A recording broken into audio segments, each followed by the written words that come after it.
I'm so very glad that I was able to get this poster for the Hangover Part 3 for my Hangover Part 3 review. I'm going to put this in my background now. I think I will put it right here for this review because I would like to have this poster here in my background right next to the Avengers and Drive. So I'll put it right there for the review.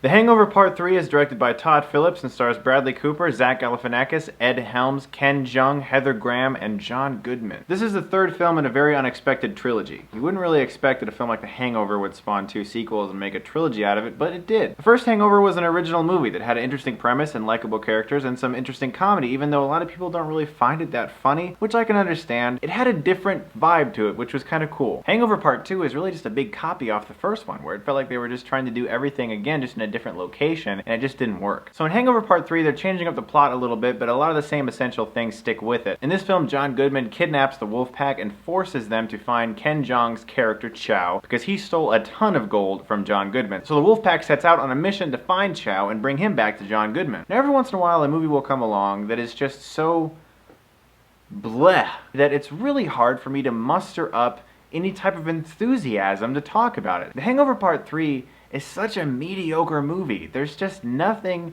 really here. And it seems like everyone involved with it is just straining to try to find something funny to do or something big and larger than life and huge and out of this world. It just seems like most people involved with this production, including the actors, are just like grasping at straws. They're trying to find some little nugget of comedy to be able to extract out of this franchise to be able to get as much money as they can out of it. It's just such a blah movie. There's just really nothing about this movie that is really remarkable, and I can't really pinpoint anything about it that is just so like awful, you know? Like I can't really rant about this movie. It's just so middle of the road mediocre. I like most all of the actors in this movie, especially Bradley Cooper, who honestly kind of feels like he's beyond this at this point, because he's good as his character, he just doesn't want to be there. It really seems that way as you watch this movie. After seeing Silver Linings Playbook and The Place Beyond the Pines and being blown away by his performances, he was Oscar nominated for Silver Linings Playbook, and when you watch this movie, it just really feels like most of the people are just kind of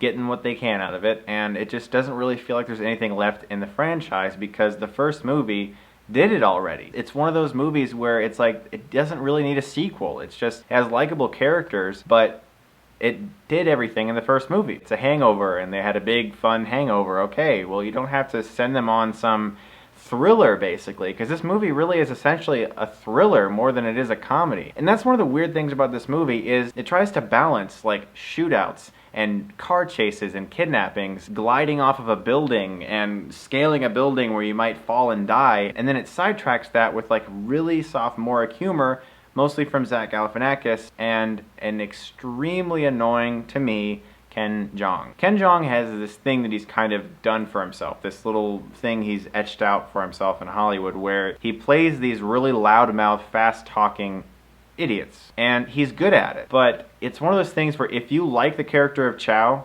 you'll probably like this movie a lot more than I did, because I don't really like that character. Every other scene of this movie, he's in your face, and he has these really long monologues and a karaoke song and stuff, and it just really, really grates on the nerves. My nerves anyway. If you like that character, it's gonna be fun for you to see him because he's in this movie a lot. Like he's just all over the place in this movie, but it really became annoying for me and I couldn't really stand his character anymore. I just gotta be honest, I didn't really find this movie that funny. And when a comedy isn't funny, you know, that's kind of it. The Hangover Part 3 is not an awful movie. It's not terribly directed, it's not horribly acted or anything. It feels like everyone involved with this production was just kind of going through the numbers, making the third movie, okay, let's do it again. There just wasn't really anything special or remarkable about this movie at all, and it wasn't very funny, and the times where it was trying to be really super funny, it just kind of came off annoying. I'm gonna give The Hangover Part 3 a C-. If you like the first one and the second one, you'll probably find some enjoyment watching this one. As always guys, thanks for watching, and if you like this review, you can click right here